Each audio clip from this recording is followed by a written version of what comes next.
Salam Bapak Ibu, Saudara yang dikasihi oleh Tuhan. Sebelum kita dengarkan sabda Tuhan, mari kita satu hati kita berdoa. Bapa Surgawi, Engkaulah yang bersabda di dalam Alkitab. Engkau pula juga yang menyingkapkannya bagi kami pembaca masa kini. Urapilah kami Tuhan, supaya kami dapat memahami isi hati-Mu. Dan berbicaralah kepada kami melaluinya. Kami rindu mendengarkan suara Tuhan. Dalam nama Tuhan Yesus Kristus kami berdoa.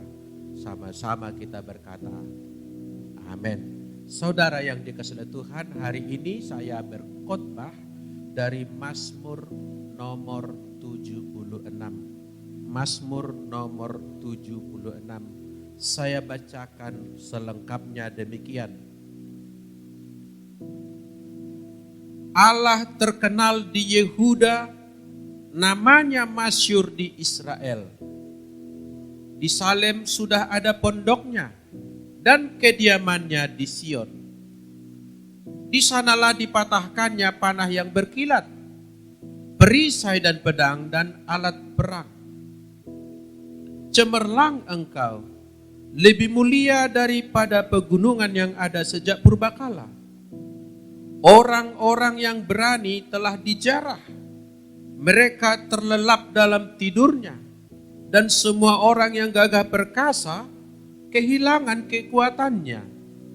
Oleh sebab hardikmu, ya Allah Yakub, tertidur lelap baik pengendara maupun kuda. Dahsyat engkau, siapakah yang tahan berdiri di hadapanmu pada saat engkau murka? Dari langit engkau memperdengarkan keputusanmu. Bumi takut dan tertegun. Pada waktu Allah bangkit untuk memberikan penghukuman, untuk menyelamatkan semua yang tertindas di bumi. Sesungguhnya panas hati manusia akan menjadi syukur bagimu, dan sisa panas hati itu akan kau perikat pinggangkan. Bernajarlah dan bayarlah najarmu itu kepada Tuhan Allahmu. Biarlah semua orang yang di sekelilingnya menyampaikan persembahan kepada Dia yang ditakuti. Dia yang mematahkan semangat para pemimpin. Dia yang dahsyat bagi raja-raja di bumi. Amin. Terpujilah nama Tuhan. Firman-Nya hidup dan berkuasa untuk selama-lamanya. Bapak Ibu, saya mau berbicara tentang keadaan-keadaan terkini. Kalau kita melihat situasi politik internasional, nasional, secara khusus pada politik nasional itu seringkali kita dibuatnya menjadi resah. Resah. Kenapa resah? Karena ketika kita berupaya bangkit dan membangun, bersamaan dengan itu ada juga musuh-musuh. Dan seringkali musuh itu menyelinap, masuk di dalam sebuah sistem. Orang sering memberikan istilah musuh dalam selimut. Kata orang, musuh dalam selimut artinya musuh yang berada di dalam lingkungan internal, itu lebih berbahaya daripada musuh yang mengendap dari luar mengintai untuk mencari kesempatan. Karena yang di dalam itu leluasa dia dan menyamar, tidak terlihat dia sebagai musuh. Bagaimana dengan situasi global? Situasi global juga Bapak Ibu kalau kita sama-sama mengamati, saya sendiri sih bukan pengamat politik, tapi oleh tugas saya sebagai pewarta kebenaran, pewarta Injil, saya harus mengikuti perkembangannya. Masa-masa sesudah corona misalnya, hampir semua negara mengalami anjlok. Anjlok dalam hal apa? Utamanya yang saya soroti ini ekonomi. Dan saudara mesti tahu, sejarah mencatat, setiap kali krisis ekonomi mendera, maka krisis politik akan mengikutinya. Ketika krisis politik tidak terkendali, kekacauan sudah di depan mata. Dan kita melihat dunia memang sedang gamang, sedang linglung. Apa yang dulu disebut blok barat, blok timur itu seperti tidak terlihat lagi. Dunia sedang mencari format baru. Siapa kawan, siapa lawan, siapa yang dilibat, siapa yang diajak akan koalisi. Dunia sedang berada dalam keadaan tidak tenang, dalam keadaan tidak tentram. Manuver-manuver dilakukan banyak orang, terlihat sebagai pahlawan, ujung-ujungnya ingin mencari kemenangan, keuntungan dirinya, walaupun itu harus merugikan orang lain. Di luar konteks itu, secara internasional, transnasional juga kita lihat, perseteruan antara adil dan ketidakadilan masih terus menjadi PR yang tidak selesai. Perseteruan antara kaya dan miskin selalu menggeliat di dunia ini. Kekuatan orang kaya dengan korporasi dunia yang sekarang lintas batas, lintas negara. Itu menjadi kekuatan bagaikan gurita yang raksasa. Yang sebenarnya dalam banyak hal bukan mendatangkan kesejahteraan, tetapi justru mengakumulasi kekuatan bagi pihaknya dan melucuti kekuatan yang lain. Di seberang sana sejumlah besar manusia yang kita sebut sebagai kelompok orang yang kekurangan atau yang miskin. Masanya besar dan itu pun merupakan suatu ancaman. Dan ketika konflik terjadi, hal-hal yang di luar dugaan bisa terjadi, saudaraku. Saudaraku, di mana posisi kita? Di mana kita berada? Di mana orang-orang percaya berada? Di mana orang beriman situasinya seperti apa? Mazmur ini sedang melantunkan. Dikatakan di ayat 2, Allah terkenal di Yehuda. Dikenal di Yehuda. Orang Yehuda berpengalaman dengan Allah. Sehingga bukan saja mereka kenal namanya, tapi kenal siapa dia. Namanya masyhur di Israel, dibicarakan. Karena telah diingat begitu banyak pertolongannya yang luar biasa. Bahkan ketika situasi tidak mungkin, bagi Allah mungkin melaksanakan pertolongan bagi bangsa Israel. Saudaraku, Mazmur ini menggemakan pujian kepada Allah. Karena Allah itu eksis, hadir di tengah keberadaan apapun. Di tengah hiruk pikuk dan gonjang ganjing. Allah terkenal di Yehuda. Dikenal oleh orang-orang percaya. Masyhur namanya. Itu yang mendatangkan ketentraman bagi orang-orang yang percaya. Saudaraku, Mazmur ini bukan sebuah lagu yang dikaram dalam bejana kosong. Mazmur ini adalah sebuah puisi, sebuah yang dilantunkan menjadi nyanyian berlatar belakang atau background situasi dan pengalaman yang benar-benar konkret. Benar-benar terjadi. Hampir semua lagu-lagu di dunia yang membekas, yang bermutu, yang everlasting adalah lagu-lagu yang berangkat dari pengalaman nyata. Oleh para pujangga mampu merangkainya dengan kalimat yang cantik, dengan nada yang bagus dan dilantunkan. Dan sehingga sebetulnya Mazmur atau nyanyian adalah memori atas sebuah pengalaman. Saudaraku, apa yang dilantunkan yang berlatar dengan histori atau sejarah pada Mazmur nomor 76 ini? Yang pertama berdasarkan ayat 2 ini tadi, Allah terkenal di Yehuda, namanya masyhur di Israel, di Salem sudah ada pondoknya dan kediamannya di Sion. Di sanalah dipatahkannya panah yang berkilat, perisai dan pedang dan alat perang. Mazmur ini sedang menyanyikan suatu pengalaman yang pernah terjadi, bahwa Allah benar-benar hadir di tengah-tengah umatnya, sehingga panah senjata si musuh dipatahkannya, dilucutinya. dilumpuhkannya. Dia punya power yang luar biasa.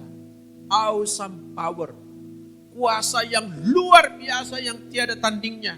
Sehingga tadi Mazmur ini juga berkata di sini bahwa Allah itu katanya lebih mulia daripada pegunungan yang ada sejak purbakala. Pegunungan sering dianggap sebagai batu perlindungan, sebagai kubu pertahanan, dan Allah lebih kuat daripada gunung-gunung yang dapat melindungi. Saudara yang dikasihi oleh Tuhan, krisis, persoalan, problema kehidupan sering membuat orang lupa akan eksistensi Allah di dalam kehidupannya. Lupa bahwa Allah itu salah satunya telah mewahyukan nama kepada Yesus Kristus adalah Immanuel. Allah yang ada di dekat kita, ada di tengah kita. Ketika Musa membawa umat itu keluar dari Mesir dengan peristiwa yang luar biasa dan heroik, mereka menyeberang dari laut yang dikeringkan Allah. Dan di laut yang sama sesudah seluruh umat itu menyeberang, disitulah musuh-musuh mereka ditenggelamkan dan mati. Kemudian mereka memasuki padang gurun, memasuki daerah yang dinamakan Masa dan Meriba. Di Masa dan Meriba mereka kekurangan air minum, kekurangan stok pangan yang diinginkan oleh mereka. Dan pada saat-saat krisis minuman, krisis air minum itu, krisis pangan itu, di Keluaran 17 ayat 7, mereka berkata, apakah Allah ada di tengah-tengah kita? Keluaran 17 ayat 7. Umat yang tadi sudah melintas di laut yang dikeringkan Tuhan secara ajaib.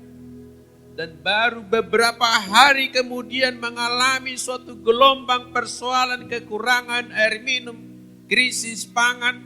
Orang yang dulu bersorak-sorai atas perbuatan Tuhan yang hebat, sekarang mulutnya sudah berkata, apakah ada Tuhan di tengah-tengah kita? Krisis sering membuat orang lupa ingatan bahwa Allah hadir di dalam kehidupan seperti itu. Banyak orang berpikir, kalau Tuhan hadir, mestinya tidak ada persoalan hidup.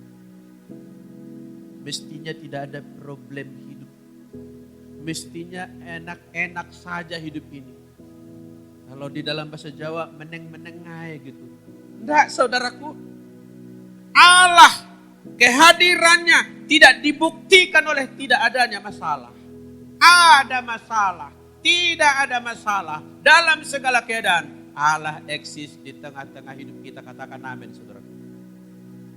Tidak diukur oleh seberapa besar masalah kita, seberapa kecil masalah kita untuk mengukur keberadaan dan kehadiran Allah. Saudara mesti tahu, kehadiran Allah tidak harus berarti bahwa hidup kita berjalan mulus. Dan kalau mulus, dirasakan Allah itu hadir. Kurasakan kasih-Mu Tuhan. Tapi ketika badai bergelombang, mengapakah ini harus terjadi? Ganti lagu. Yang tadi lagu pujian kepada Tuhan, sekarang sudah berkata, aku tak sanggup lagi. Minggu lalu Allah kita heran dan besar, Allah yang heranlah.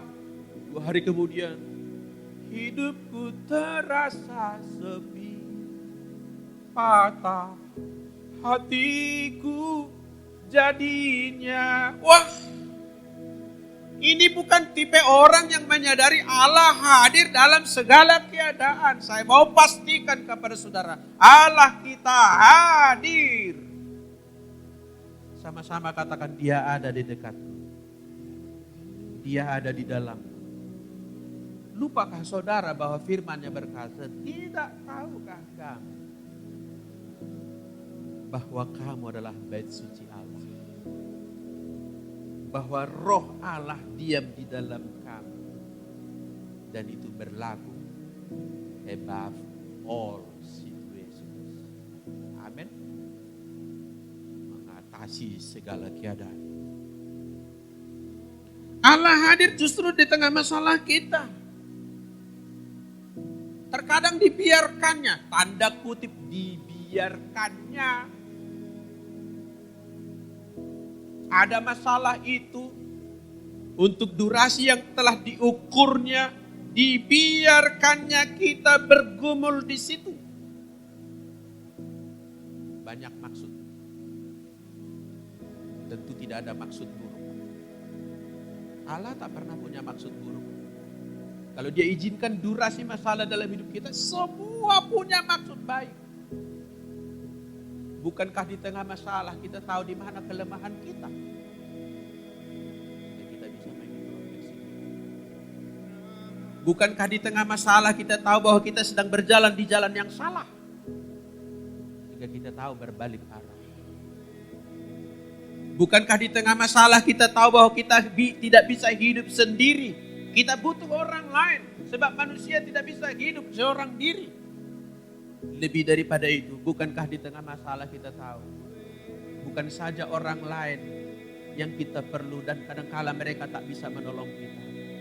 Above all, kita perlu Tuhan.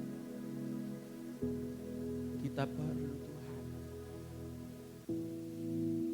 Saya terkenang sedikit soal situasi-situasi akhir ibunda saya ketika bulan-bulan terakhir kehidupan dia.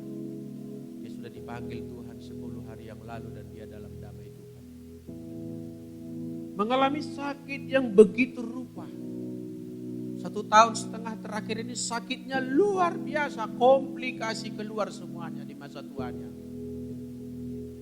Ingin dibawa berobat, tapi juga tidak terlalu menolong. Ingin dibawa ke rumah sakit, apalagi di zaman corona ini banyak sekali pertimbangan kita. Kasihan kita. Seringkali dia menjerit dan dia suka minta kepada perawat di kampung sana untuk disuntik untuk meredakan atau mengurangi rasa sakitnya. Berkali-kali saya bicara kepada mama saya, "Mak, ada beberapa penderitaan dalam hidup ini yang tidak bisa kita elak, tidak bisa kita singkirkan atau hindari. Sebagian persoalan, sebagian penderitaan bisa kita elak kok, bisa. Tapi ada tertentu tidak bisa. You have to face the problem. Kamu harus menjalani jalan itu dan tidak ada jalan yang lain." Rasa sakit tidak dapat kita pikulkan kepada orang lain, Mak. Obat dalam keadaan seperti ini pun hanya menipu perasaan Mama. Sesungguhnya penyakit itu tidak hilang karena ini penyakit sudah tua. Yang kita tidak bisa lagi berbuat apa-apa. Mama saya sering mengeluh. Kalaulah bisa sedikit aku mengalami kelegaan, katanya. Kita hibur, kita berbicara membuat dia semakin bersemangat menjalani rasa sakitnya. Sampai suatu batas tertentu pernah saya berkata kepada dia, "Mak, seorang raja punya budak. Punya orang-orang di sekitar dia yang di bawah kuasanya. Dan di zaman perbudakan zaman dulu, hidup mati budak pun di tangan seorang raja itu. Suka-suka dia. Tetapi Mak, kalau raja sakit pun tidak bisa dia transfer kepada budaknya rasa sakitnya itu. Tidak bisa, Mak. Harus hadapi sendiri." Dan di tengah-tengah pergumulan rasa sakit itulah kita sedang dibentuk oleh Tuhan. Apakah kita akan terus menjadi manusia yang cengeng, menjadi manusia yang bersungut-sungut, menjadi manusia yang lemah, menjadi manusia yang mengasihani diri sendiri, atau kita bangkit berkata, "Tuhan, ragaku sakit tapi jiwaku memuji-muji Engkau."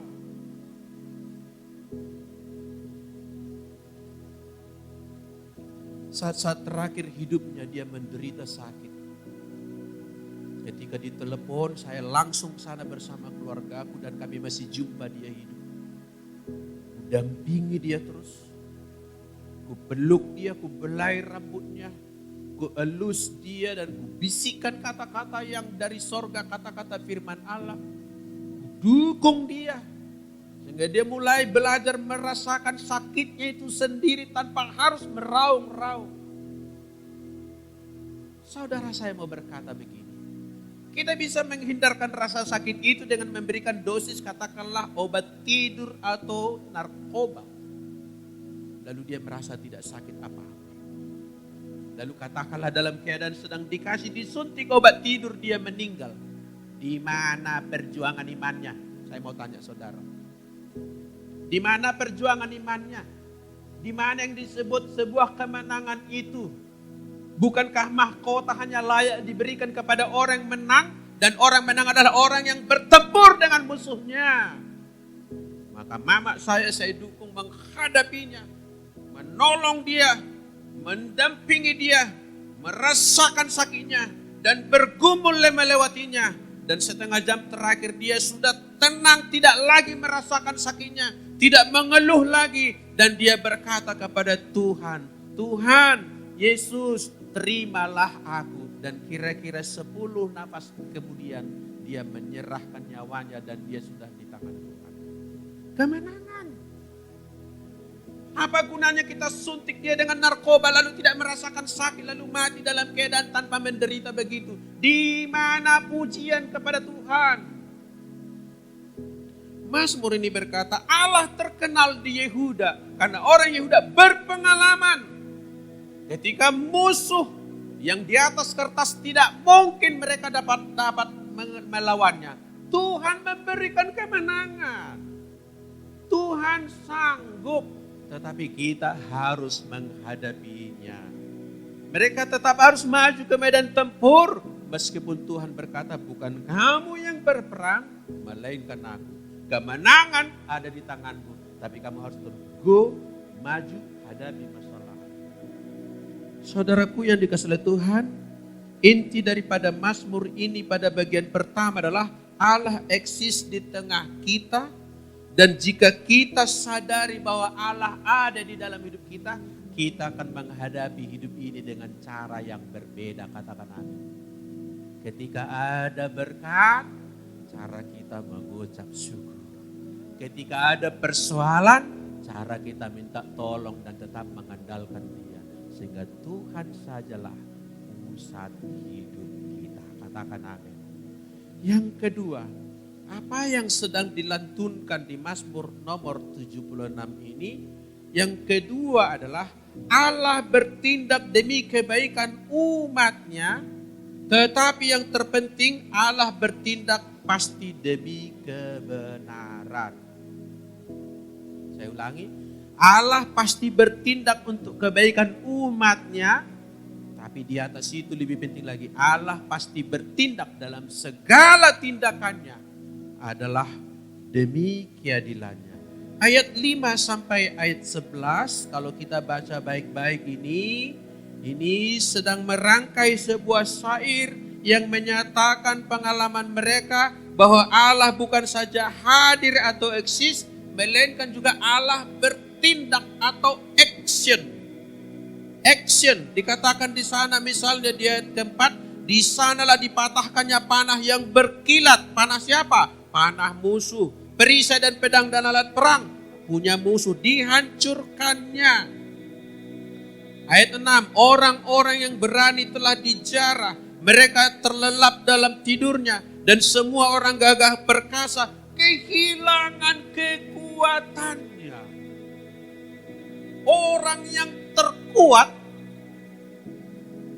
akan rebah di hadapan Allah. Saya selalu tertarik begini Bapak Ibu.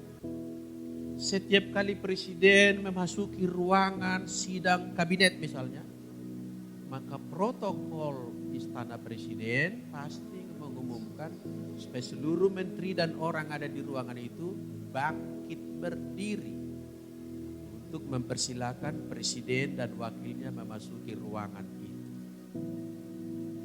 Contoh yang lain, kalau ada pengantin akan memasuki ruangan tempat pemberkatan nikah ataupun tempat resepsi pernikahan. Di kedua tempat selalu protokol berkata, mari kita bangkit berdiri, bahkan berdiri menghadap ke gang tempat di mana pengantin itu akan lewat. Dengan berdiri kita memberikan penghormatan kepada mempelai, penghormatan kepada presiden. Atau protokol kenegaraan juga, setiap kali lagu Indonesia Raya diperdengarkan, maka selalu menjadi protokol kenegaraan. Menyanyikan lagu Indonesia Raya harus bangkit berdiri. Nggak boleh duduk-duduk sambil tidur-tiduran apalagi. Bangkit berdiri memberikan penghormatan. Tapi ada satu yang ganjil, saudara. Ketika raja di atas segala raja datang, tidak ada yang sanggup berdiri. Tidak ada yang dapat bertahan pada lututnya. Sehingga tadi Mazmur berkata, musuh yang kuat dan gagah perkasa tiba-tiba letoi, tak berdaya di hadapan Allah kita. Sebab Allah yang hadir adalah Allah yang bertindak, Allah yang bekerja, Allah yang berbuat, Allah yang melakukan sesuatu. Dengan sesungguhnya saudaraku, masalah apapun yang terjadi, kalau kita tahu Allah hadir dalam hidup kita, keluarga kita, dalam gereja kita, ingat juga yang kedua, Dia pasti melakukan sesuatu untuk kebaikan kita. Amin. Katakan sama-sama, pasti dilakukannya sesuatu demi kebaikan. Haleluya.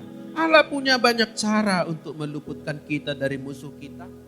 Allah punya banyak cara untuk melindungi dan memproteksi kita. Allah punya cara untuk membuka jalan bagi yang membutuhkan jalan.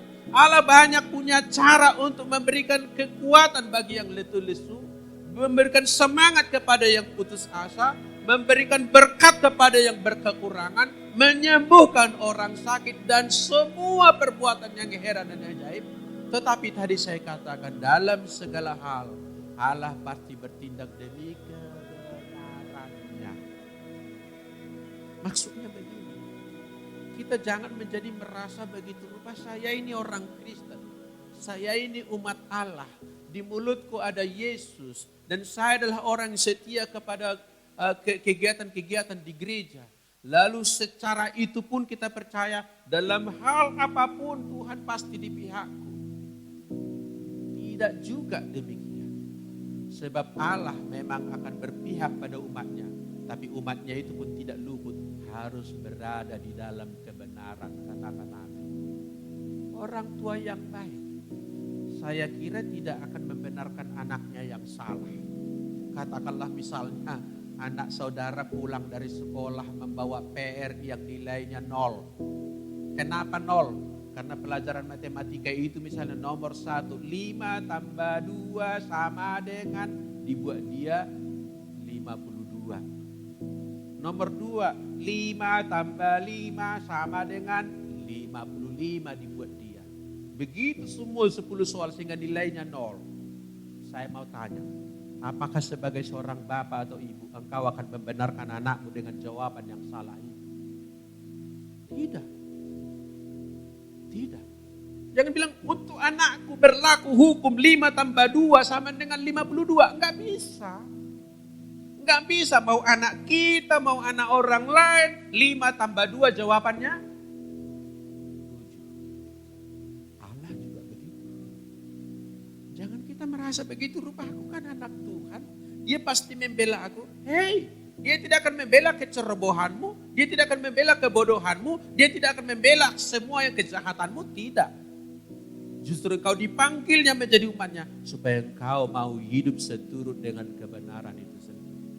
Maksudnya begini Bapak Ibu, ketika kita membutuhkan pertolongan Tuhan, ketika kita membutuhkan lawatan Tuhan, ingat satu hal, saya sendiri pun harus membereskan hidup saya agar selaras dengan Tuhan. Amin.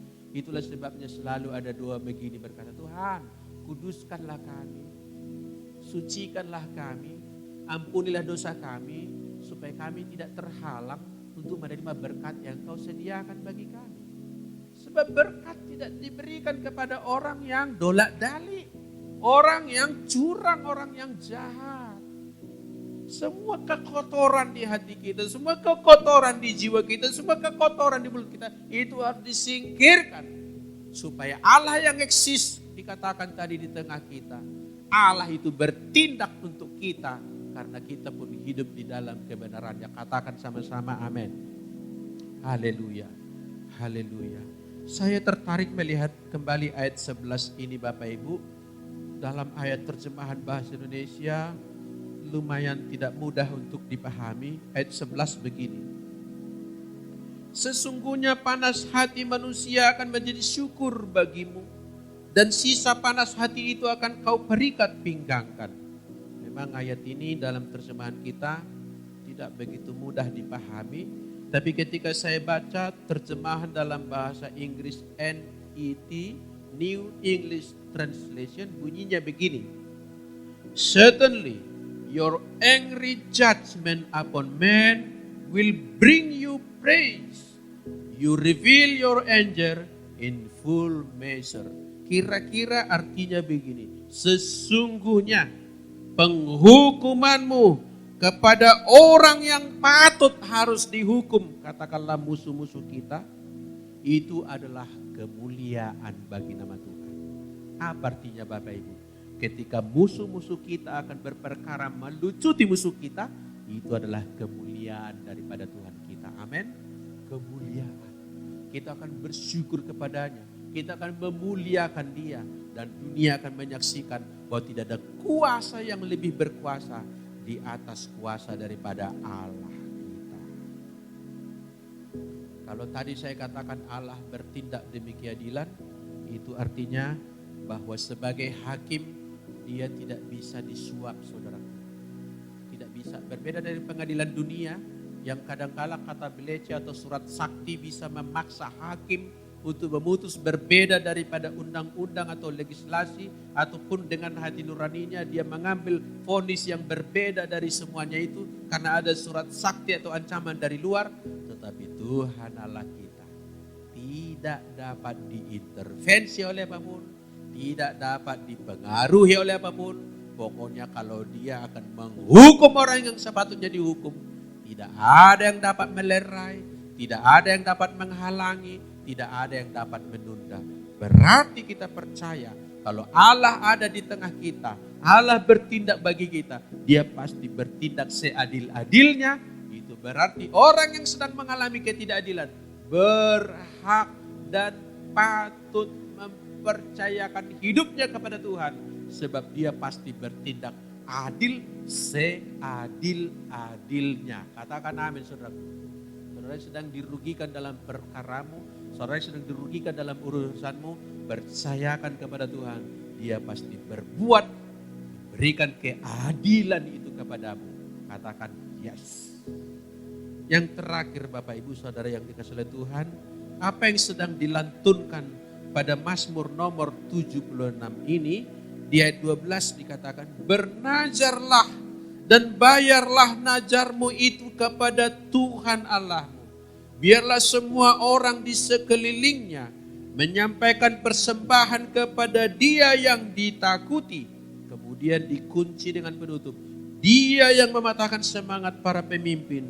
Dia yang dahsyat bagi raja-raja di bumi. Artinya tidak ada kekuasaan di atas kekuasaan Allah kita. Saya soroti 12 berkata di sini, bernazarlah dan bayarlah nazarmu kepada Tuhan Allahmu. Biarlah semua orang di sekelilingnya menyampaikan persembahan kepada Dia yang ditakuti. Apa artinya?